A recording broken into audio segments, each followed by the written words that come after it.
नमस्कार, लक्षवेधीमध्ये आपल्या सगळ्यांचं स्वागत। मी प्रसाद काथे। भारत बंदच्या निमित्तानं मोदी विरोधकांची एकजूट संपूर्ण देशाला दिसली। या सर्व विरोधकांनी शेतकऱ्याच्या मुद्द्यावर घेतलेली भूमिका देशाने पाहिली आणि त्याला देशाने काय प्रतिसाद दिला ते सुद्धा लोकांनी पाहिलं।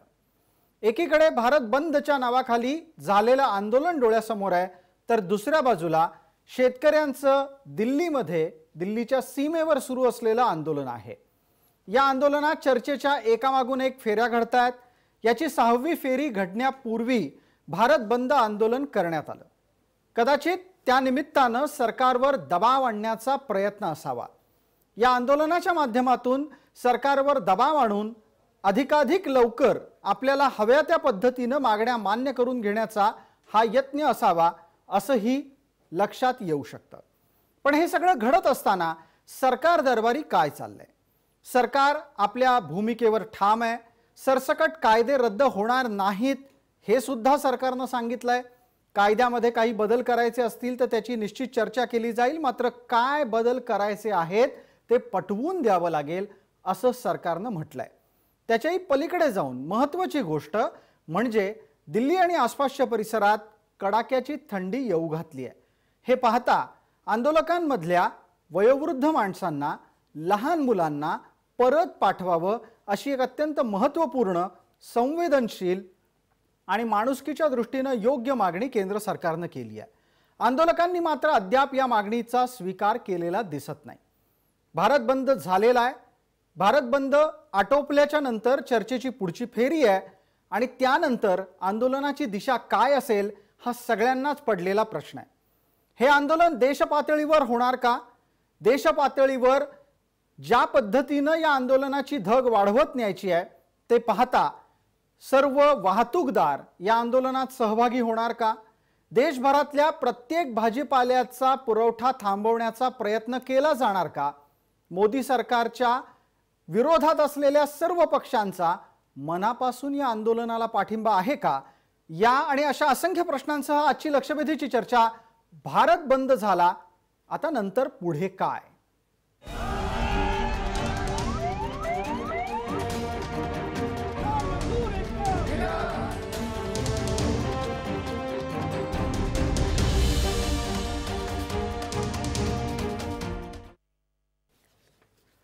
भारत बंदच्या निमित्तानं देशभर काय वातावरण होतं ते एकदा दृश्यांमधून आपल्याला आम्ही दाखवणार आहोत। भारत बंदच्या निमित्तानं ठिकठिकाणी आंदोलन करण्यात आली। आपल्या समोर येणारी दृश्य ही आता नवी दिल्ली, पंजाब, राजस्थान, उत्तर प्रदेश, चंडीगड, तेलंगणा या भागातली आहे। याच बरोबर आपल्याकडे महाराष्ट्रातली दृश्य सुद्धा आहेत, ती पण आता आपण दृश्यातून बघूया। महाराष्ट्रात सुद्धा ठिकठिकाणी भारत बंद यशस्वी करण्यासाठी आंदोलकांनी कंबर कसली होती। विविध ठिकाणी आंदोलनं झाली, त्यात प्रामुख्याने राजकीय कार्यकर्ते उतरलेले होते। मुंबईची जर आपण गोष्ट करायची असेल तर मुंबईमध्ये तुलनेनं बंदचा थेट परिणाम जाणवला नाही। वस्त्यांमध्ये वर्दळ होती, मोहल्ले सुरू होते आणि याच्या जोडीला मुंबईतली परिवहन व्यवस्था सुद्धा नीट सुरू होती। ग्रामीण भागामध्ये मात्र बंदला चांगला प्रतिसाद मिळाला असं आवर्जून आपल्याला नमूद करावं लागेल। शहरी भागामध्ये तुलनेनं प्रतिसाद मिळाला नाही, तिथले कामकाज नियमितपणे सुरू राहिलं। या निमित्तानं चर्चेची सुरुवात करण्यासाठी आपल्याबरोबर कोण मान्यवर आहेत त्यांचा परिचय मी आपल्याला करून देतो आणि त्यांची ओळखही करून देतो। आपल्या सोबत आहेत भारतीय जनता पार्टीचे प्रवक्ता आणि माजी कृषी मंत्री डॉक्टर अनिल बोंडे, राष्ट्रवादी काँग्रेसचे मुख्य प्रवक्ता महेश तपासे, भारतीय किसान संघाचे नाना आकरे, त्याचबरोबर आपल्या सोबत आहेत कॉम्रेड उदय नारकर आणि शेतकरी संघटनेच्या नेत्या सरोज काशीकर। मुद्द्याची सुरुवात आपल्याला कॉम्रेड उदय नारकर यांच्यापासून करायची आहे। उदयजी, चर्चेच्या फेऱ्या सुरू असताना भारत बंदचा कॉल देण्यात आला। भारत बंदची हाक आपण दिली, ती सर्वदूर ऐकली गेली। ग्रामीण भागात तिला तुलनेनं चांगला प्रतिसाद मिळाला, मुंबई सुरू राहिली। हे सगळं पुन्हा एकदा आपल्या समोर आणतो आणि आता एक थेट प्रश्न उदयजी आपल्याला असा विचारतो, पुढे काय करायचं ठरवलेलं आहे? कारण सरकार वारंवार असं सांगतं आहे की या आंदोलनातल्या वयोवृद्ध आणि लहान मुलांना आपण कृपया दूर करा, थंडीच्या वातावरणात त्यांना उघड्यावर रस्त्यावर ठेवू नका, त्यांना सुरक्षित जागी म्हणजेच त्यांच्या घरी पाठवा. एक जबाबदार आंदोलनकर्ते म्हणून तुम्ही याचं पालन करणार आहात का, हे मी यासाठी विचारतोय कारण थंडीमुळे आंदोलनकर्त्यांमधल्या एकाचा जीव गेलाय. कॉम्रेड उदय नारकर उत्तर देणार आहेत. आपण जो प्रश्न विचारलेला आहे की आंदोलकांनी जबाबदार भूमिका घेतली पाहिजे, मला असं वाटतं की आंदोलकांनी आतापर्यंत जबाबदार भूमिका घेतलेली आहे आणि आंदोलनानंतर आजच्या या भारत बंद नंतर पुढे काय या प्रश्नाचं उत्तर आंदोलकांनी देण्यापेक्षा सरकारनं देणं अपेक्षित आहे. पुढे काय करणार आहे, आता चेंडू सरकारच्या कोर्टात गेलेला आहे. कालपर्यंत ज्या फेऱ्या निष्फळ झाल्या त्याच्यानंतर अर्थातच सर्व असंतोष शेतकऱ्यांच्या मनामधला हा आणखीन जास्त उफाळून आला आणि त्यानं राष्ट्रव्यापी असं स्वरूप घेतलेलं आहे. आपण म्हणतात त्याप्रमाणे ग्रामीण भागामध्ये अत्यंत चांगला प्रतिसाद मिळाला, तो अपेक्षित होता. शहरी भागामध्ये तुलनेने कमी प्रतिसाद ग्रामीण भागापेक्षा थोडा कमी मिळाला, हेही अपेक्षित होतं. परंतु शहरी भागामध्ये देखील अत्यंत चांगला प्रतिसाद मिळालेला आहे. आमच्या अपेक्षे इतका प्रतिसाद त्याच्यामध्ये मिळालेला आहे. ठीक आहे. त्यामुळे आता हा जनतेचा तो सेन्स आहे, आपण संवेदनशील सरकार आहे आपण म्हणाला, आणि हे सरकार जर संवेदनशील असेल तर संवेदनशील सरकारनं जसं वृद्ध माणसांना, लहान मुलांना परत पाठवा अशा पद्धतीची सूचना केलेली आहे. आमची सरकारला ही विनंती आहे की तुम्ही सर्वच आंदोलकांना परत पाठवा ना. सर्व आंदोलक या बाकीच्यांना पण थंडी आहे, सर्वांना थंडी आहे आणि अशा वेळेला सरकारने सर्व आंदोलक घरी जातील अशी व्यवस्था केली. आत्ताच्या घडीला या आंदोलनाच्या घटनाक्रमातून आपण पाहिलं तर सर्वाधिक त्रास हा वृद्ध आणि लहान मुलांनाच होण्याची तात्काळ शक्यता आहे. समजा उद्या 6वी फेरी आहे, ती सुद्धा यशस्वी होऊ नाही शकली, सरकारनं त्यांचे प्रयत्न केले, आंदोलकांनी त्यांचे प्रयत्न केले, अशा स्थितीत दिल्लीच्या थंडीत कुडकुडत बसवण्यापेक्षा आपण तात्काळ वयोवृद्ध आणि तरुण किंवा आणि लहान मुलांना घरी का पाठवत नाही आहात? सरकारने सगळ्यांनाच पाठवावं, हा अतिशय तार्किक आणि योग्य मुद्दा आहे, त्याच्यावर आक्षेप नाही. आंदोलन तात्काळ मिटलं पाहिजे, आंदोलन करण्याची वेळ कोणावर लोकशाहीमध्ये येऊ नये हे मान्य, पण थोडंसं समंजस व्हावं असं नाही वाटत आपल्याला? हो, समंजस व्हायचं म्हणजे आणखीन काय व्हायचं मला सांगा. समंजस व्हायचं म्हणजे या सरकारनं लाठी हल्ला केला, या सरकारनं थंडीमध्ये पाण्याचे फवारे मारले. मला तुम्ही सांगा, वृद्धांच्या बद्दल भयंकर आता थंडी वाजते म्हणून आपले मंत्री महोदय, सरकार यांना खूप वाईट वाटतंय. पण मग या थंडीच्या दिवसामध्ये त्यांच्यावरती पाण्याचे फवारे मारत असताना हे फवारे फक्त तरुणांच्यावरती पडतील आणि वृद्धावरती पडणार नाही याची दक्षता घेतली. हे फवारे लहान मुलांच्यावरती पडणार नाहीत याची दक्षता घेतली का?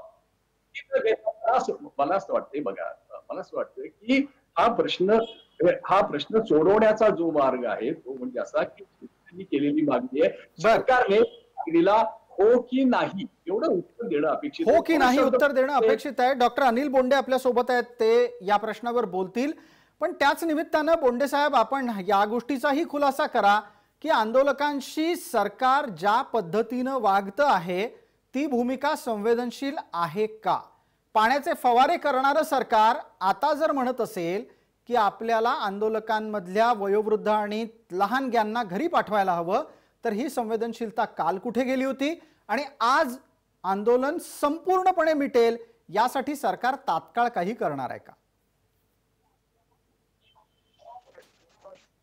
केंद्र सरकारने पहिल्या दिवसापासूनच संवेदनशीलतेने आंदोलन हाताळण्याचा प्रयत्न करून चर्चेचे दार नेहमी उघडे ठेवलेले आहे आणि त्यामुळे 6 फेऱ्या झाल्या आणि प्रथम सत्रामध्ये जेव्हा 5 फेऱ्या झाल्या, 6वी फेरी होणार आहे, त्यामध्ये घुसण्याचा प्रयत्न करत होते. काही ऐका ना, काही तत्व जेव्हा घुसण्याचा प्रयत्न करत होते त्यावेळेला तशा उपाययोजना करण्यात आल्या, परंतु शेवटी आंदोलकाच्याही लक्षात आलं की यामुळे आंदोलन बदनाम होऊ शकतं. आणि त्यानंतर जेव्हा चर्चेच्या फेऱ्या सुरू झाल्या तेव्हा आंदोलकांनीच सांगितलं की आता आम्ही 9 तारखेला चर्चा करू, आमचा 8 तारखेचा बंद आहे. आणि या 8 तारखेच्या भारत बंदची हाक दिल्या गेली. जे लोक पंतप्रधान नरेंद्रजी मोदींच्या धोरणाच्या विरोधात आहे त्या सर्व लोकांना शक्ती प्रदर्शन करण्याची संधी मिळाली. म्हणजे ते महाराष्ट्रामध्ये महाविकास आघाडीचं सरकार असो, की तृणमूल काँग्रेस असो, किंवा काँग्रेस आणि राष्ट्रवादी, किंवा CPIM CPI कम्युनिस्ट पक्ष हे असो, सर्वांना रस्त्यावर येण्याची संधी या निमित्ताने मिळाली. त्यांनी शक्ती प्रदर्शन केलं. परंतु माझी एकच विनंती आहे की अनेक वर्षापासून काँग्रेसनी जाहीरनाम्यामध्ये लिहिलं होतं की कृषी उत्पन्न बाजार समितीपासून डॉक्टर बोंडे साहेब येऊ, त्या मुद्द्यावर येऊ आपण. मला तुमच्या संवेदनशीलतेच्या मुद्द्यावरच एक छेडायचं आहे. पुन्हा एकदा तोच प्रश्न आपल्यापर्यंत घेऊन येतो. आंदोलकांची भूमिका आपल्यापर्यंत पोहोचली आहे. आंदोलक असं म्हणतायत की फक्त तरुण आणि माफ करा, फक्त लहानगे आणि वयोवृद्ध यांनाच का घरी पाठवण्यासाठी आग्रह करताय? सगळं आंदोलन तात्काळ मिटेल यासाठी काय प्रयत्न करणार आहात? त्याचं उत्तर मला डॉक्टर बोंडे साहेब तुमच्या या प्रस्तावनेतून पहिल्या उत्तरातून मिळालं नाही.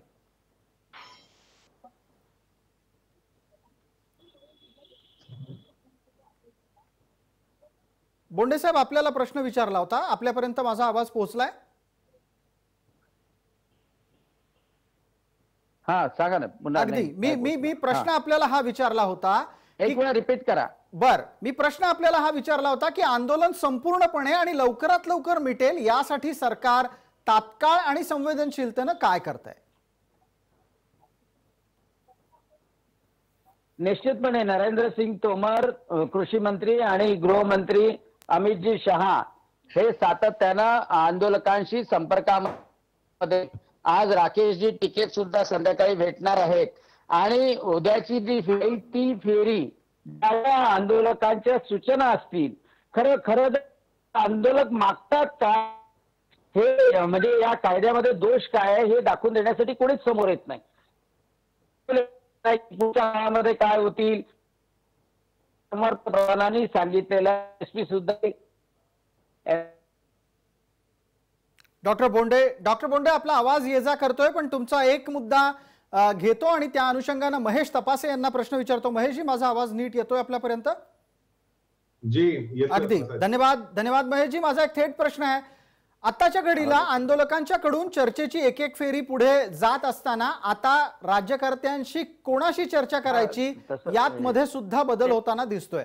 काल परवापर्यंत देशाच्या कृषी मंत्र्यांशी चर्चा करणारे नेते आता केंद्रीय गृहमंत्र्यांशी चर्चा करायला निघाले आहेत. दुसऱ्या बाजूला आपल्या पक्षाचं सर्वोच्च नेतृत्व असलेले शरद पवार हे राष्ट्रपतींशी चर्चा करणार आहेत. यातल्या कोणालाच नरेंद्र मोदींशी चर्चा करावीशी वाटत नाही का? नरेंद्र मोदी चर्चेसाठी उपलब्ध नाही आहेत? वास्तविक अशी आहे की मोदी साहेबांचं सरकार हे कुणाशी चर्चा करतच नाही, हे गेल्या 5 वर्षांमध्ये आपण पाहिले. पण कृषी मंत्री बोलतायत ना, 5 फेऱ्या झाल्या महेशजी. ऐकून घ्या, राजकीय विरोधक तर जाऊ द्या, परंतु दिल्लीमध्ये आणि देशातल्या पत्रकारांशीही ते संवाद साधत नाही, हे गेल्या 6 वर्षांमध्ये आपण पाहिलेलं आहे. त्याच्यामुळे लोक प्रयत्न करत आहेत की मोदी तोमर साहेबांची चर्चा व्हावी आणि तोमर साहेबांच्या चर्चेतनं सकारात्मक मार्ग निघावा अशासाठी ह्या बाबतीसाठी अनेक फेऱ्या झाल्या, परंतु तो सकारात्मक दृष्टिकोन सरकारचा दिसत नाही. आणि त्याच्यामुळे संबंध देशातल्या कास्तकारांनी आजच्या दिवशी भारत बंदचा पुकार दिला, आवाज दिला, आणि त्यांच्या ह्या भारत बंदला समर्थन हे महाविकास आघाडी सरकारच्या घटक पक्षांनी आणि देशातल्या इतर. अगदी महेशजी, हा इतिहास आपल्या समोर आहे. आपण कृपया इतिहासात जास्त न रमता पटापट चर्चेला पुढे नेऊयात. पवार साहेब राष्ट्रपतींना का भेटणार आहेत ते सांगा. त्यांना पंतप्रधान नरेंद्र मोदींना भेटणं अवघड नाहीये. पवार साहेब एकटे राष्ट्रपतींना भेटणार नसून अनेक दिग्गज नेते, त्याच्यामध्ये सोनिया गांधी असतील, टी राजा असतील, त्याच्यामध्ये सीताराम येचुरी असतील, असे अनेक नेते यांनी राष्ट्रपती मोदींची भेट उद्याच्या दिवशी घेतलेली आहे. आता नेमके उद्या किती लोक जातील हे उद्याच आपल्याला पाहता येईल, परंतु त्याच्या संदर्भामध्ये जेव्हा एखादा राज्याचा कायदा आपल्याला राज्य शासनाच्या संदर्भातला काय काय गंभीर विषय असतील आणि राज्य ऐकत नसेल तर स्वाभाविक लोक राज्यपालांकडे तक्रार करतात. देश पातळीवरचं सरकार एखाद्या विषयावर लोकांची जनभावना समजून घेत नसेल तर देशाच्या राष्ट्रपतीपर्यंत जाऊन त्याला माहिती देणे. पण महेशजी, आपल्याला असं वाटत नाही की पंतप्रधान नरेंद्र मोदींच्या कडे या आंदोलनाच्या निमित्तानं कुठलीही भावना व्यक्त करायच्या आधीच राष्ट्रपतींकडे जाऊन बसणं किंवा राष्ट्रपतींशी संवाद साधणं हे तांत्रिकदृष्ट्या बरोबर आहे का? या आंदोलनात राष्ट्रपती काय करणार आहेत? तुम्हाला अपेक्षा काय आहे राष्ट्रपतींकडून? त्यांनी केंद्र सरकारला दिशानिर्देश द्यावेत अशी अपेक्षा आहे का आपल्याला? हा कायदा संमत लोकसभेच्या सत्रामध्ये अनेक वेळा विरोधी पक्षाच्या सर्वच खासदारांनी या कायद्याच्या संदर्भात सविस्तर चर्चा मागितली, त्याच्यामध्ये चर्चा मिळू शकली नाही. हा कायदा जॉईंट सिलेक्ट कमिटीकडे आपण पाठवा, त्याच्यानंतर कायद्यामध्ये रूपांतर होऊ द्या, ही मागणी गेली. ती मागणी पूर्णपणे फेटाळण्यात आली. एवढं राज्यसभेमध्ये विरोधी पक्षाचं बहुमत असताना देखील अशा पद्धतीने एकतर्फे आदेश काढून हा कायदा राज्यसभेमध्ये मंजूर करण्यात आला आणि देशातल्या कास्तकारांवर तो लादण्यात आला. ठीक आहे, साफ आहे की देशातल्या सरकारला. ठीक आहे, थोडक्यात महेशजी आपलं म्हणणं असं आहे की एकतर्फी निर्णय झालेले आहेत, राष्ट्रपतींनी एकतर्फी निर्णयांवर स्वाक्षरी करत कायदा लागू केलेला आहे. मी चर्चेला पुढे नेतो, पण दरम्यान महेशजी एक छोटीशी विनंती आहे, कदाचित आपल्याकडे मोबाईलचा स्पीकर ऑन आहे, तो एवढा फक्त बंद करा, कारण परत परत तोच आवाज फिरतोय, घुमतोय, लोकांनाही तो नीट ऐकायला येत नाही, तुमचा आवाज नीट पोहोचत नाहीये. अनिल बोंडेंसाठी माझा प्रश्न आहे. अनिल बोंडे, शेतकऱ्यांच्या मुद्द्यावर पंतप्रधानांची चर्चा करायच्या ऐवजी राष्ट्रपतींकडे जाणारं शिष्टमंडळ हे केंद्र सरकारची भूमिका एकतर्फी आणि आततायी असल्याचं म्हणतंय. राष्ट्रपतींकडून यांना काही दिलासा मिळणार आहे का? राष्ट्रपतींकडे जाणं हा त्यांच्या राजकारणाचा एक भाग आहे. निश्चितपणे यामध्ये शेतकऱ्याला समोर करून दुर्दैवाने राजकारण केलं जातं. खरं जर पाहिलं तर शरद पवार साहेबांनीच अगोदरपासून एपीएमसीचा मॉडेल ऍक्ट असो किंवा महाराष्ट्रामध्ये 2006 पासून लावलेले कंत्राटाचे कायदे असो, कंत्राटी शेतीचे कायदे असो, याकडे जरी मागं वळून पाहिलं तरी त्यांनाच जाणवेल की हा कायदा आवश्यक आहे. आणि त्यामुळं शरदचंद्र पवार जेव्हा कृषी मंत्री होते त्यांनी जे लिहिलं त्याचप्रमाणे ड्राफ्ट कमिटीमध्ये काँग्रेसचे मुख्यमंत्री, पंजाबचे मुख्यमंत्री आणि कमलनाथ त्यांनी जे सजेस्ट केलं ते या कायद्यामध्ये आहे. 10 तास लोकसभेमध्ये चर्चा झाली, ज्यामध्ये प्रफुल्ल पटेल बोलले. राज्यसभेमध्ये उपस्थित राहण्याच्या वेळेला शरदचंद्रजी पवार मराठा आंदोलनाच्या संदर्भात चर्चा करण्यासाठी वकिलाकडे गेले आणि त्याचाही परिणाम शेवटी काय झाला की स्टे मिळून आले. आणि म्हणून पवार साहेबांनी या संदर्भात राजकारण केल्यापेक्षा केंद्रीय कृषी मंत्र्यांसोबत आणि पंतप्रधानांसोबत, ते केव्हाही पंतप्रधानांच्याकडे जाऊ शकतात, पंतप्रधानांसोबत चर्चा केली तर की शरद पवारांना पंतप्रधानांच्या भेटीचे दरवाजे बंद झालेले आहेत की काय, आणि त्यामुळे आत्ताच्या घडीला पवार आणि नरेंद्र मोदी यांच्यातला संवाद बंद झाल्यामुळे राष्ट्रपतींचा मार्ग निवडला जातोय का? हाही एक मुद्दा आहेच. चर्चेला आणखीन पुढे नेऊ. सरोजजी काशीकर यांच्यासाठी पुढचा प्रश्न आहे. सरोजजी, आपण एका बाजूला राजकारणी काय भूमिका घेत आहेत ते पाहिलं, कॉम्रेड उदय नारकर यांच्याकडून. मी प्रश्न विचारतोय आपल्याला सरोजजी. प्रश्न माझा असा आहे, एका बाजूला आंदोलकांची भूमिका कळली आहे, एका बाजूला याला आंदोलनाला समर्थन देणाऱ्या राजकीय पक्षांची भूमिका आपल्याला कळलेली आहे. माझा आपल्याला प्रश्न आहे, समजा हे आंदोलन तुम्ही केलं असतं तर आज तुम्ही आंदोलनाच्या दृष्टीनं काही वेगळी भूमिका घेतली असतीत का? आंदोलनातल्या वयोवृद्ध आणि लहानग्यांना परत पाठवलं असतं का, की आंदोलन आणखीन व्यापक करत देश पातळीवर चक्का जामचा हाक दिली असते? नाही, आम्ही जर हे आंदोलनात असतो तर दिल्लीची थंडी पाहता फक्त एकदा सरकारला जाग करण्यासाठी दिल्लीच्या दारापर्यंत गेलो असतो. 1-2 दिवसात जेव्हा चर्चेची फेरी त्यांनी आम्हाला करायला बोलवली असती आणि त्याच्यातनं साधक बाधक काहीही निर्णय हो, पण आम्ही बाकीच्या शेतकऱ्यांच्या भल्यासाठी आम्ही म्हटलं असतं की आम्ही 2 पावलं मागे येऊ. ही कडाक्याची थंडी गेल्यानंतर पुन्हा आपण सगळे शेतकरी, कारण सगळे तुम्ही विरोधात आहात, तर आपण सगळे शेतकरी आपला प्रश्न घेऊन पुन्हा दिल्लीच्या दारावर येऊ. कारण आज आवश्यक आहे सर्व लोकांची तब्येत जपणे. आणि जर अशा परिस्थितीत आम्ही आमचं आंदोलन ओढत नेलं असतं तर आमच्या आंदोलकापैकी अनेक शेतकरी आजारी पडले असते. आणि त्याच निमित्तानं एक प्रश्न आणखीन उपस्थित करतो. दिल्लीची थंडी तुम्हाला चांगली माहिती असेल, आंदोलन करण्याचा तुमच्याकडे चांगला अनुभव आहे.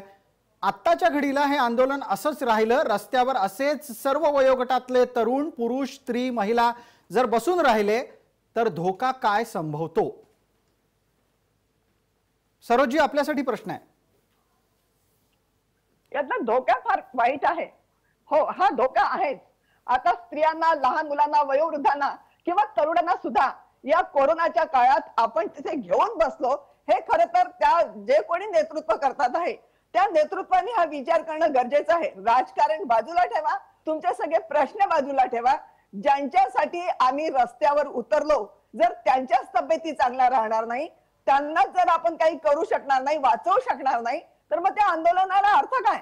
सरोजजी काशीकरांच्या या मुद्द्यावर पटकन उदय नारकरांचं 30 सेकंदात उत्तर घेणार आहोत. त्यानंतर नाना आखरेंना आपण बोलतं करूया. उदयजी. धन्यवाद. खरं म्हणजे काय, बाकीच्या राजकीय पक्षांची भूमिका बदलली असं आपण म्हणता भाजप सकट, तशी सरोजताईंची पण भूमिका कशी बदलली याबद्दल मला आश्चर्य वाटायला लागलेलं आहे. मी कोल्हापूरमधून आज बोलतोय आणि मला आठवतं की शेतकरी संघटनेचं शरद जोशींच्या नेतृत्वाखालचं तंबाखूच्या दराबद्दलचं आंदोलन हे कोल्हापूर आणि निपाणीच्या दरम्यानच्या हमरस्त्यावरती झालेलं होतं. महामार्ग त्यावेळेला 1 आठवडाभर त्या सगळ्या शेतकऱ्यांनी बंद केला होता आणि त्यावेळेला त्या शेतकऱ्यांच्या वरती गोळीबार झाला होता आणि त्या गोळीबारामध्ये 7-8 शेतकऱ्यांचं रक्त त्याच्यामध्ये सांडलं होतं. ही शरद जोशीच्या आंदोलनाची ती फलश्रुती आहे. मी त्याच्यावरती टीका करत नाही, विरोध करत नाही. त्यावेळेच्या सत्ताधाऱ्यांची जी भूमिका होती तीच भूमिका याही सत्ताधाऱ्यांची असताना सरोजताई या सत्ताधाऱ्यांच्या पाठीशी काय एवढं उभे राहतायत मला काही कळत नाही. उदय नारकरजी, आपण सरोजताईंशी आज नाही बोलत आहोत, गेले काही दिवस सातत्यानं बोलतोय आणि सरोज काशीकर या मुद्द्यांच्या आधारे आता या कायद्याला, कृषी धोरणाला समर्थन देत आहेत. मला पटकन पुढे न्यायचंय या मुद्द्याला. नाना आखरे आपल्या सोबत आहेत, भारतीय किसान संघाचे प्रतिनिधी या नात्यानं आपल्या सोबत आहेत. नानासाहेब, आता ज्या पद्धतीनं आंदोलन एका निर्णायक वळणावर आहे आणि ते तितकंच तिढ्यात अडकलेलं आहे, तुम्हाला वाटतं की हा तिढा सुटेल का? येत्या काळात आंदोलन देश पातळीवर जाईल आणि त्याचा अधिक मोठा वणवा झालेला दिसेल? नाना आखरे उत्तर देतील.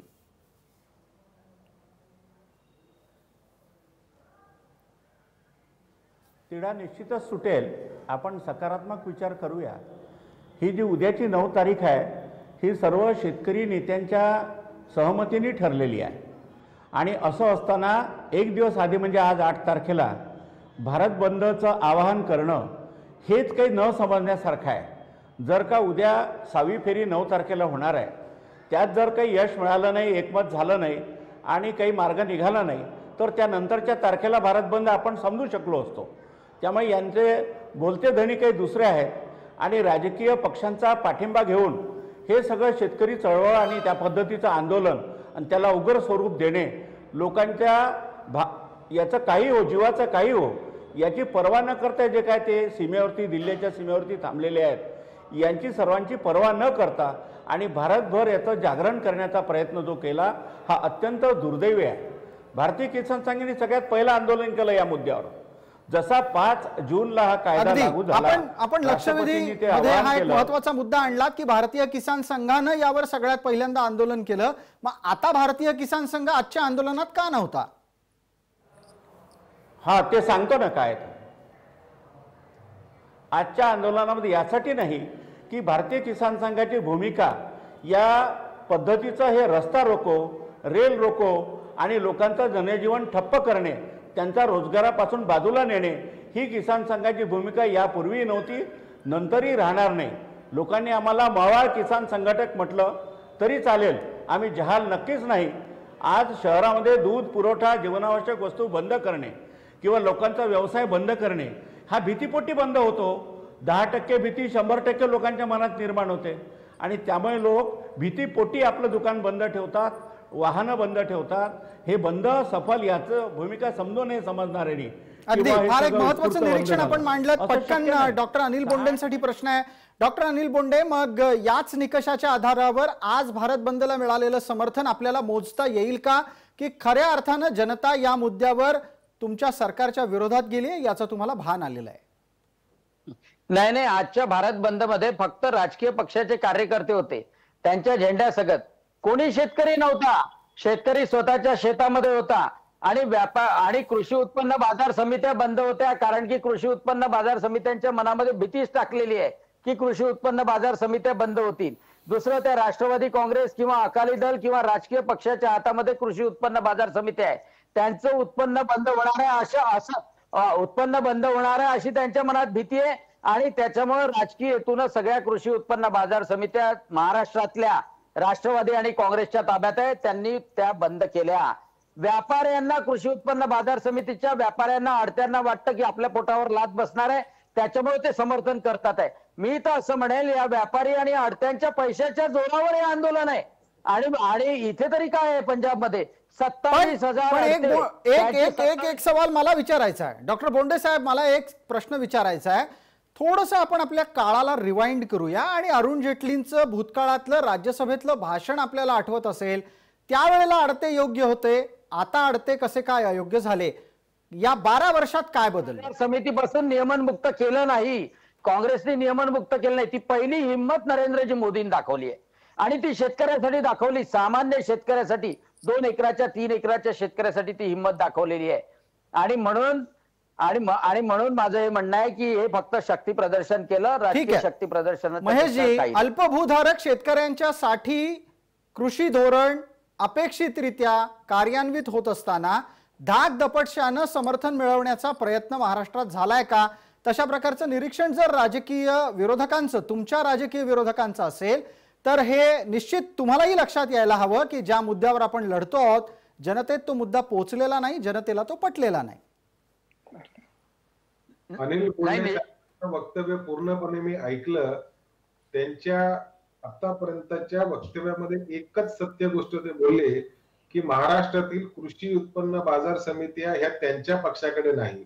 याचा अर्थ स्पष्ट आहे की राज्यातल्या कास्तकऱ्याला, शेतकऱ्याला भारतीय जनता पार्टीवर विश्वास नाही आणि म्हणूनच तुमच्या ताब्यामध्ये बाजार समित्या नाही. तुम्ही शेतकऱ्यांची पक्ष किंवा नाही असं नाही, आम्ही तर म्हटलं होतं शेतकऱ्याला मतदानाचा अधिकार द्या, तुम्हाला स्वतःच्या घरामध्ये ठेवायचे त्या. आम्ही तर 10 वेळा म्हटलं की शेतकऱ्याला मतदानाचा अधिकार द्या. का काढून टाकला तुम्ही शेतकऱ्याचा मतदानाचा अधिकार? तपासजी कृषी उत्पन्न बाजार समित्यामध्ये शेतकऱ्याला मतदानाचा अधिकार दिला तर तुम्ही राहणार नाही. तुम्हाला तुमच्या घरात पाहिजे, तुमची घराणेशाही टिकवायची आहे, कृषी उत्पन्न बाजार समिती तुमची गटिक करायची आहे. तुम्ही व्यापाऱ्याला अडत्यांना पोचता, त्यांच्या भरोश्यावर तुम्ही राजकारण करता. कृषी उत्पन्न बाजार समिती तुमच्या राजकारणाचे अड्डे झालेले आणि म्हणून तुम्ही ते बंद करता. आणि आम्ही त्यामुळे त्या दलालाला पोचण्यासाठी, त्या दलाला पोचण्यासाठी साहेब, आणि म्हणून तुमचं दुखतं. जसे साखर कारखाने ताब्यात, तशी कृषी उत्पन्न बाजार समिती ताब्यात ठेवण्याची नाही तर मतदानाचा अधिकार द्या ना सामान्य शेतकऱ्याला. अरे तिथे आम्हाला मतदानाचा अधिकार आहे, आम्हाला मतदानाचा अधिकार आहे, व्यापाऱ्याला मतदानाचा अधिकार, पण जो शेतकरी विकतो त्याला तुम्ही त्याला मतदानाचा अधिकार नाही दिला. एक मिनिट, आता भारतीय जनता पार्टी आणि राष्ट्रवादी काँग्रेस दोघाही प्रवक्त्यांना माझी विनंती आहे, कृपया आपण अशा प्रकारे शाब्दिक वाद वाढवून वेळ घालवू नये. आपल्या दोघांनाही मुद्दे मांडण्याची संधी आहे. पण यातला एक निरीक्षण घेतो आणि मी पटकन सरोज काशीकर आणि त्याचबरोबर आपल्या सोबत असलेल्या कॉम्रेड उदय नारकरांना बोलतं करतो.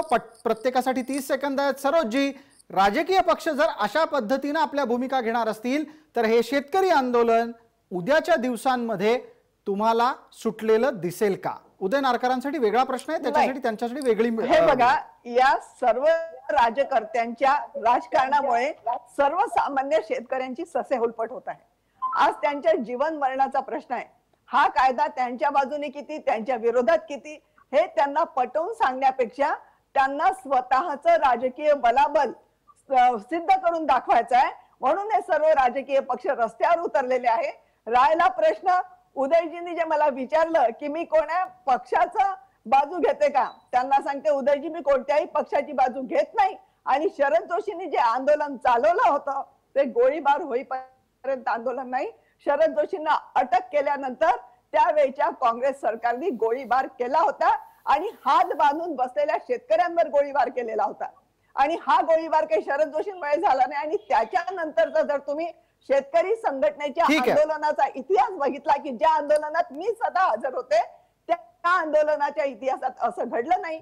आंदोलन करताना जे आंदोलनाचे नेतृत्व करतात त्यांना जसं 2-4 पावलं पुढे जाता येते तसंच त्यांनी 2 पावलं मागे यायचं. अगदी महत्वाचा मुद्दा जर समजा मोठी झेप घ्यायची असेल तर 2 पावलं वाघ सुद्धा मागे येतो. कॉम्रेड, मला वाटतं हे मी आपल्याला सांगायची गरज नाही. स्थल काल वेळ पाहून निर्णय घेतले जाणार आहेत का? आज भारत बंद आटोपलेला आहे, उद्या चर्चेची फेरी सुरू होतीये, काय करणार आहात? चर्चेच्या फेरीमध्ये आता केंद्र सरकार काय भूमिका घेतं याच्यावरती शेतकऱ्यांची भूमिका पुढे राहील. ते काय बोलले नाहीत. आपल्याला माहिती आहे का की परवाची जी शेवटची फेरी झाली त्या फेरीमध्ये आमची माहिती अशी आहे की पहिले 2-2.5 तास सरकारचे जे प्रतिनिधी होते त्यांनी तोंडही उघडलं नाही. त्याने तोंडही जर उघडायचं नसेल तर त्यांनी चर्चेला बोलावलं कशाला? आता सरकारी पक्षानं, केंद्र सरकारनं मागणी केलेली आहे. कदाचित तुम्ही असं म्हणू शकला असतात ना, समजा ते 2-2.5 तासात पहिल्यांदाच 5व्या मिनिटाला बोलायला लागले तर आंदोलक म्हणणार हे तर आम्हाला बोलू देत नाहीत. असं दोन्ही बाजूनी कसं बोललं जाऊ शकतं? सरकार ऐकून घेत असेल तुम्हाला, तुमच्यासारख्या ज्ञानी आणि विद्वान माणसांनी आपली मांडलेली भूमिका सरकारला ऐकायची असेल. मी बोलू का? अगदी बोला कॉम्रेड, बोला.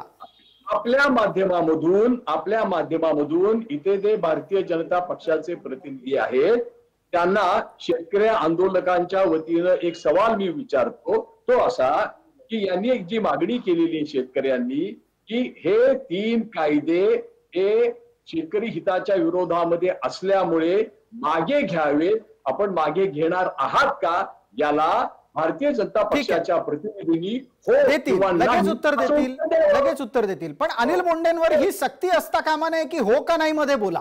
ही डाव्यांची क्लुप्ती आहे चर्चा करण्याची. पण आपण तुम्ही विचारलेल्या प्रश्नाला अगदी डॉक्टर बोंडे आपण बोला.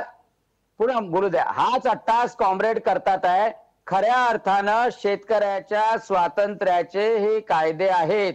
शेतकऱ्याला कृषी उत्पन्न बाजार समितीमध्येच विकावं लागत होतं, दलाल आडत्याच्या मार्फत विकावं लागत होतं, नेमक्या व्यापाऱ्यांना विकावं लागत होतं.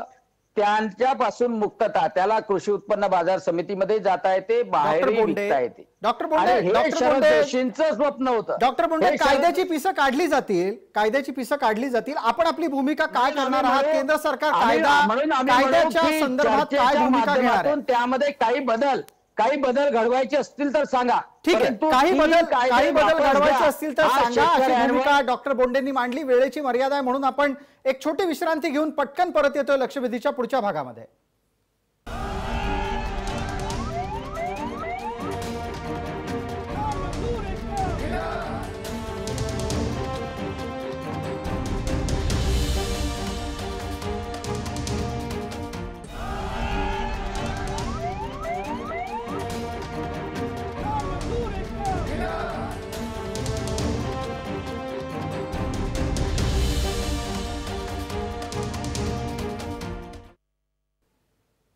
नमस्कार, लक्षवेधीच्या या दुसऱ्या भागामध्ये आपल्या सगळ्यांचं स्वागत. आपण थेट जातोय नाना आकरे यांच्याकडे. भारतीय किसान संघाचे प्रतिनिधी आहेत ते. नानासाहेब, एका प्रश्नाचं थेट उत्तर आपल्याकडून लागेल.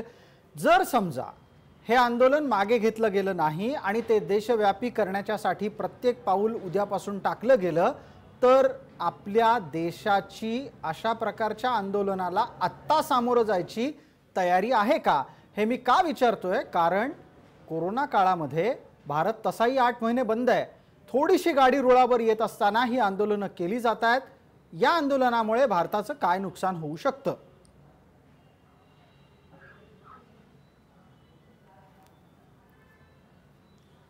हे जे आंदोलक आहेत यांना जनतेशी आणि कास्तकारांशी फारसं काही देणं घेणं नाही.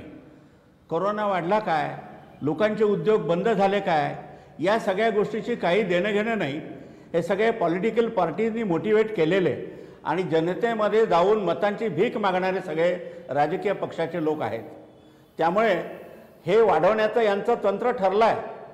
उद्या काही सहमत हो अथवा न हो तरीसुद्धा यांची कुरापत सतत चालू राहणार आहे. हे जर का चर्चेच्या आधीच 1 दिवस आधी भारत बंद सांगतात आणि यांच्या पुढच्या योजना ह्या यांच्या नेत्यांनी ठरवलेल्या आहेत, डे बाय डे ते डिक्लेअर करणार आहेत. त्यामुळे यांनी नाना आंदोलन आखरे पेटवण्याचा इतक्या ठामपणे आपण सांगता आहात की आंदोलकांची पुढची रणनीती ठरलेली आहे, आंदोलकांच्या कडून चर्चा पाहता आणि एकूणच त्यांची भूमिका पाहता हे काही लवकर आंदोलन मिटणार नाही. नक्की दुखतंय काय, कोणाच्या पोटात काय दुखतंय आणि कोणत्या दुखण्यामुळे हे आंदोलन वाढवत नेण्याचा टप्पा असू शकतो? साहेब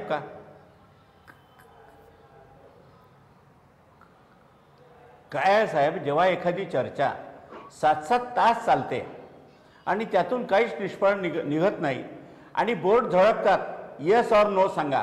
अरे तुम्ही चर्चेला आलेत की तुम्हाला एका शब्दात उत्तर पाहिजे? येस ऑर नो म्हणजे चर्चा नव्हे.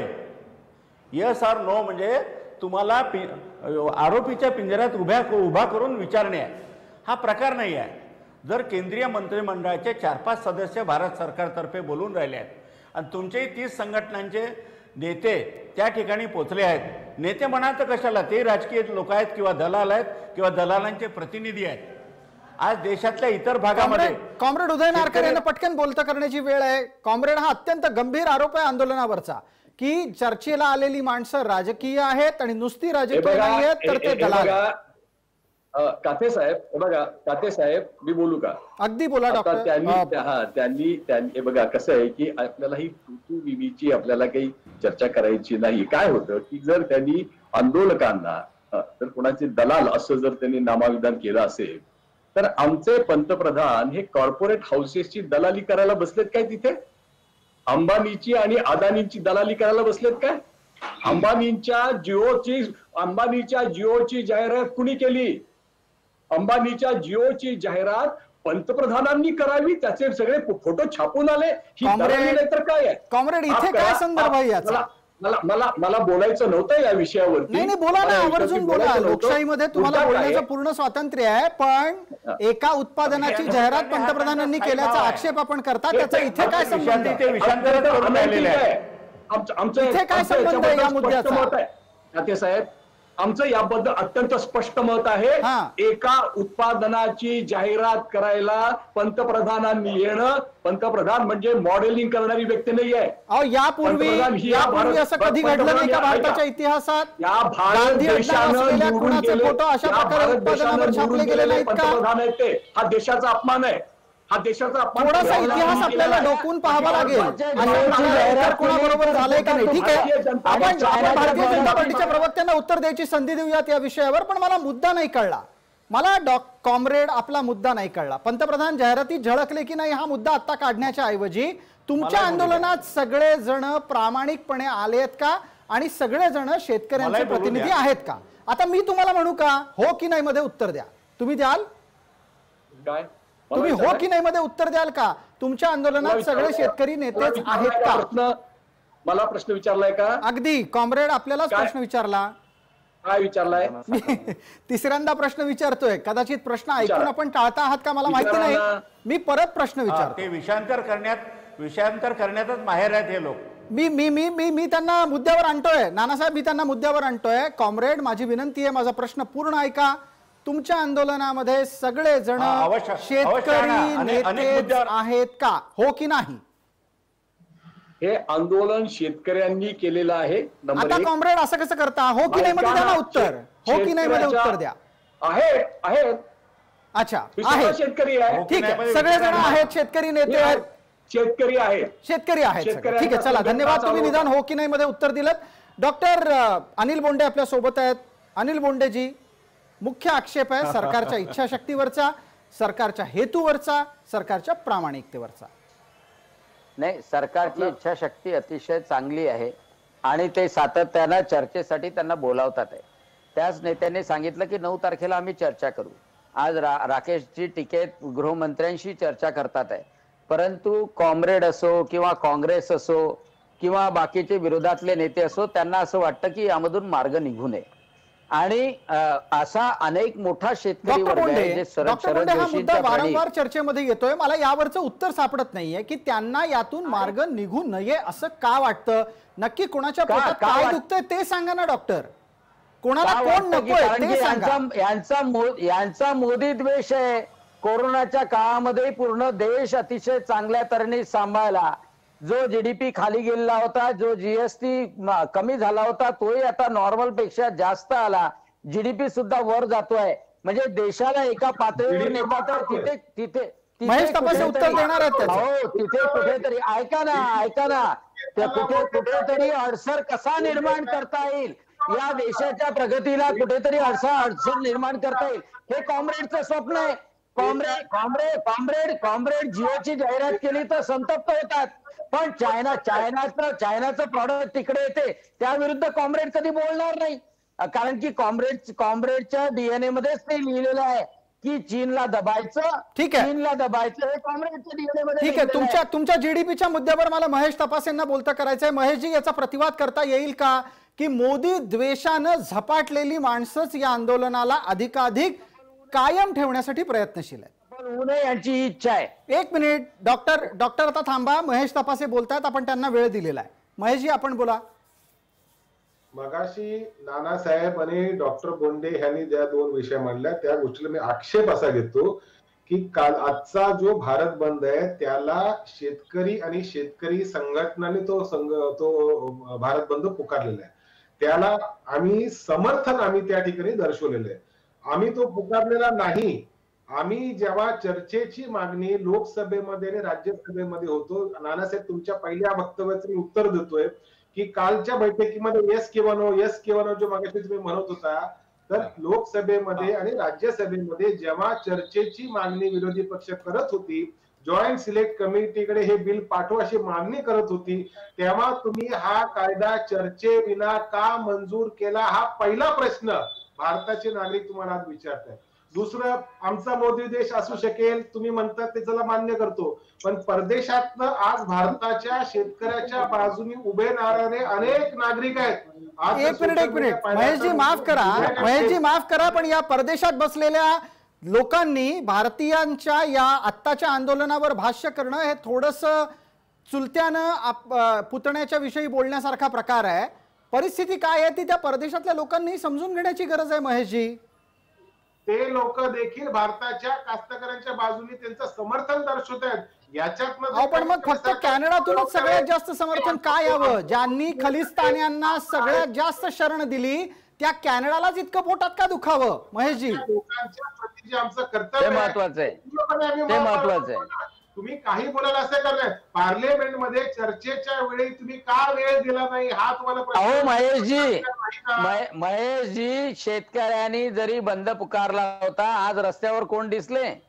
राष्ट्रवादीचे, शिवसेनेचे आणि काँग्रेसचे दिसले. शेतकरी कुठे होता त्यामध्ये? शेतकऱ्याची संघटना कुठे होती? शेतकऱ्याची संघटना कुठे होती?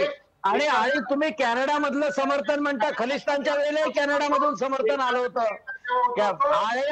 आणि म्हणून तुम्हाला सांगतो, सगळे झेंडे जे होते, सगळे झेंडे मूळ विषयावर या. अगदी मूळ विषयावर या. फार बरं झालं डॉक्टर बोंडे आपण बोललात. मला आपल्या दोघांना थांबायचंय. सरोज काशीकर आणि उदय नारकरांनाही संधी द्यायची आहे. मूळ विषयावर आपल्याला येणं तात्काळ गरजेचं आहे. सरोजजी काशीकर, या आंदोलनाचं भविष्यात मला दुरुस्ती सांगायची आहे. मी नानासाहेब संधी देतो आपल्याला. एक मिनिट. सरोज काशीकरांना आपण संधी दिली आहे. आंदोलन चिघळत राहिलं तर आपल्या पदरात काय पडणार आहे? आपल्या ताटात काय वाढून ठेवलेलं आहे? सरोजजी काशीकर, आंदोलन जर चिघळत राहिलं तर कोणाच्याच पदरात काही पडेल असं मला वाटत नाही. ना कोणत्याही राजकीय पक्षाच्या पदरात काही पडेल, ना शेतकऱ्यांचं. राजकीय पक्ष बघत बसतील, पण मला सगळ्यात दुःख आहे की आमच्या शेतकऱ्यांच्या पदरात काहीही पडणार नाही. उलट ह्या कायद्याचा नीट अभ्यास करून या कायद्याच्या ज्या अटी ज्याच्या कशा आपल्याला वाटतात त्या अट्यांचा पुन्हा आम्ही अभ्यास करू आणि त्याच्या विरोधात आंदोलन पुकारू. ही खरं तर आमची शेतकऱ्यांच्या आंदोलकांची भूमिका असायला पाहिजे. अर्थात मी त्याच्यात सहभागी नाही, त्याच्यामुळे मी भूमिका मांडू शकत नाही. कॉम्रेड याला उत्तर देतील. शेतकऱ्यांच्या हातात चिघळलेल्या आंदोलनामुळे काही पडणार नाही, हे एक निरीक्षण. आणि दुसरं, याची तुम्हाला जाणीव आहे का, हा माझा प्रश्न. वातावरण जर चिघळलं तर शेतकऱ्यांची परिस्थिती वाईट होऊ शकते, हे आम्ही समजू शकतो. पुढे काय होणार आहे, मला असं वाटतं की सर्वांनी अत्यंत शांतपणे मी जे म्हणतोय ते आपण समजून घ्यावं, अशी माझी आपल्या सर्वांना हात जोडून विनंती आहे.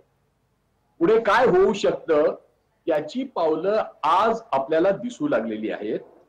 आज आपण जर नीट सगळी वृत्त पाहिली असतील आणि आपण वृत्त दाखवावी तशी आपल्याला विनंती आहे. आज दिल्लीचे मुख्यमंत्री अरविंद केजरीवाल यांना पोलिसांनी त्यांच्या घरामध्ये बंद करून ठेवलेलं आहे. त्यांना घरातून बाहेर पडू देत नाहीत.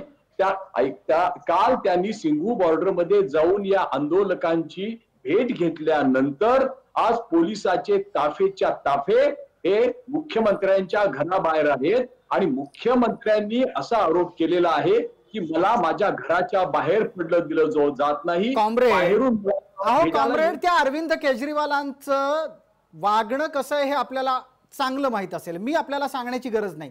या अरविंद केजरीवालांनी स्वतः हेच कायदे दिल्लीमध्ये लागू केलेले आहेत. स्वतः त्यांनी जे आत्ता कृषी धोरण देशासाठी आणलं ते दिल्लीच्या परिसरात NCR मध्ये यापूर्वीच लागू करून वर्ष होऊन गेलं. तेव्हा त्यांना ते कायदे आवडत होते आणि ते अरविंद केजरीवाल आज शेतकरी आंदोलनाला हवा द्यायला निघाले. ते हवा द्यायला निघाले, परिस्थिती चिघळू नये म्हणून त्यांना अटकाव केला, तर आपण लगेच लोकशाहीच्या गोष्टी करतो. कॉम्रेड, मला वाटतं की आपल्याला आपलं काय होणार आहे मी ते तुम्हाला सांगतो. ठीक आहे. CAA नंतर जे झालं, NRC नंतर जे झालं, आता मुद्द्यावर आली चर्चा. आता आम्हाला कळलं की CAA जमलं नाही, NRC जमलं नाही, मग शेतकरी आंदोलन आहे. पावलं उचलली जात आहेत आणि जनतेनं ते सहन करायचं का नाही हा आपल्या समोर. परफेक्ट, फार बरं झालं. मी खूप खूप धन्यवाद देतो कॉम्रेड उदय नारकर यांना की त्यांनी चर्चा स्पष्टपणे आज मुद्द्यावर आणून टाकलेली आहे. मला डॉक्टर अनिल बोंडे आपल्याला संधी द्यायची आहे. कॉम्रेड काय बोलले आपण ऐकलं. ज्या पद्धतीनं CAA केलं गेलं, ज्या पद्धतीनं NRC केलं गेलं, त्या पद्धतीनं शेतकरी आंदोलनं राबवली जात आहेत. आत्ताच्या घडीला थोडक्यात काय मुद्दा कळलाय. मला वाटतं तुम्हाला विरोध कोणाला होतोय, कोणत्या हेतूने होतोय हे कळलं असेल. डॉक्टर बोंडे, हे योग्य आहे का लोकशाहीमध्ये? नाही, निश्चितपणे देशाच्या दृष्टीने योग्य नाहीये. CAAच्या वेळेला सुद्धा यांनी असंच केलं. नागरिकत्व देण्याचा कायदा आहे असं वारंवार पंतप्रधानांनी, गृहमंत्र्यांनी सांगितलं, परंतु यांनी गावागावातल्या मुस्लिमांना सांगितलं की तुमचं नागरिकत्व काढलं जाणार आहे. नगरपालिकेमध्ये मुस्लिम महिला येत होत्या की हमारा आधार कार्ड बनाना है, हमारा रहिवासी प्रमाणपत्र बनाना है, आणि रस्त्यावर बसले. यांनी ते टाकलं. आता मला सांगा, आणि आज हीच परिस्थिती खरेदी केली जाणार नाही. कृषी उत्पन्न बाजार समिती बंद होत नाही. नुसतं अफवा आणि भ्रम पसरवणं कम्युनिस्टांचं काम आहे, एवढंच या काँग्रेसवाल्यांचं काम आहे. ठीक आहे. देशात अराजकत्व निर्माण करणं एवढं काम आहे. ठीक आहे. मला यामध्ये महेश तपासेंना एक प्रश्न विचारायचा. कृपया थोडं थांबूयात आपण आणि या चर्चेला हिंदू मुसलमान अशा पातळीवर, अशा वळणावर न्यायला नको. महेशजी, आपला पक्ष हा महाराष्ट्रात सत्तेवर आहे. आपल्या पक्षाकडे राजकीय सत्ता राबवण्याचा दीर्घ अनुभव आहे. मला त्या निमित्ताने एक प्रश्न महेशजी आपल्याला विचारायचा आहे. महाराष्ट्रात देशात अराजक माजू नये म्हणून आपण काय करणार आहात? तुमच्या पक्षाचं नेतृत्व हे आत्ताच्या घडीला देशातलं सर्वाधिक राजकीय अनुभव असलेलं नेतृत्व आहे असं म्हटलं तर गैर ठरू नये. त्यांच्याकडून देशात अराजक न माजवण्यासाठी काय केलं जाणार आहे? कास्तकऱ्यांचा विषय लवकर मार्गी लागावा, त्यांचा बंद हा मागे शांतीपूर्ण मार्गाने तो मागे व्हावा, ही भूमिका राष्ट्रवादी काँग्रेस पक्षाची आणि देशाचे नेते पवार साहेबांची आहे. कुठल्याही परिस्थितीमध्ये चिघळून, म्हणजे परिस्थिती चिघळून लॉ अँड ऑर्डरचा विषय होऊ नये, ही भूमिका वारंवार राज्यामध्ये कटाक्षाने पाळणारा आमचा पक्ष राष्ट्रवादी काँग्रेस पक्ष. तीच अपेक्षा केंद्राच्या गृहमंत्र्यांकडनं, देशाच्या प्रधानमंत्र्यांकडनं, देशाच्या कृषी मंत्र्यांकडनं पण आहे. आज जर हा विषय लोकसभेच्या आणि राज्यसभेच्या पटलावर व्यवस्थितपणे जर झाला असता, चर्चासत्राच्या माध्यमातून झाला असता, तर मला वाटतं ही परिस्थिती झाली नसती. एक छोटा प्रश्न आणखी आहे महेशजी आपल्यासाठी. माझा हा प्रश्न आहे की जर समजा हे विधेयक कायद्याचं रूप घेऊन आता आपल्या डोळ्यासमोर आलेलं आहे, तर असा विषय याही पूर्वी याच ठिकाणी चर्चेमध्ये आला होता की आगामी अधिवेशनामध्ये सुधारणा विधेयक मांडायचं आणि त्यातून अपेक्षित बदल करून घ्यायचे. रस्त्यावर आंदोलन करण्याच्या ऐवजी संसदीय मार्गातून कायद्यात बदल शक्य असतात, ते करता आलं असतं की नाही?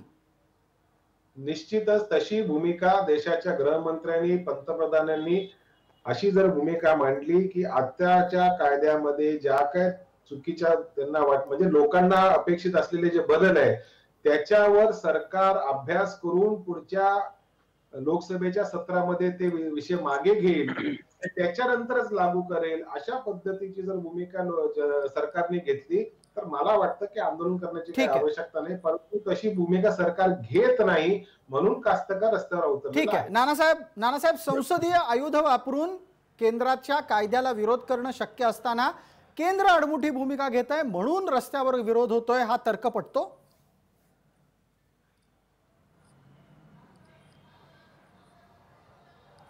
हा तर्क मला पटण्यासारखा आहे, परंतु एक मला म्हणायचं आहे की आपण मूळ मुद्द्यावर येऊ, तुमचाच भाग आहे तो, की या कायद्याला काही दुरुस्त्या आहेत का? आम्ही दुरुस्त्या भारत सरकारला सांगितलेल्या आहे जूनमध्ये प्रत्यक्ष भेटून, आणि जुलै आणि ऑगस्टमध्ये गावागावातून आमच्या ग्रामसमित्यातून ईमेल कृषी मंत्री आणि प्रधानमंत्र्यांना पाठवून त्या 4 दुरुस्त्या मला सांगण्याची परवानगी द्या. मी या ठिकाणी 1 मिनिटात सांगतो. ठीक आहे. पहिली जी दुरुस्ती आहे ती MSP हा गॅरंटेड असला पाहिजे, त्याची हमी असली पाहिजे, आवश्यक असेल तर त्यासाठी कायदा केला पाहिजे. दुसरं असं आहे, जो पर्चेसर राहील त्याला फक्त या कायद्यामध्ये पॅन कार्ड आवश्यक केलं आहे, त्याचं कुठंतरी सरकार दरबारी रजिस्ट्रेशन असलं पाहिजे. तिसरं असं आहे की जो खरीददार आहे त्याची बँक गॅरंटी असली पाहिजे. तो माल घेऊन जर पसार झाला आणि त्यांनी सांगितलं की मी आता माझी ताकद नाही, आर्थिक ताकद नाही, मी आता पैसे संपले, तर त्याची बँक गॅरंटी कुठेतरी अटॅच असली पाहिजे.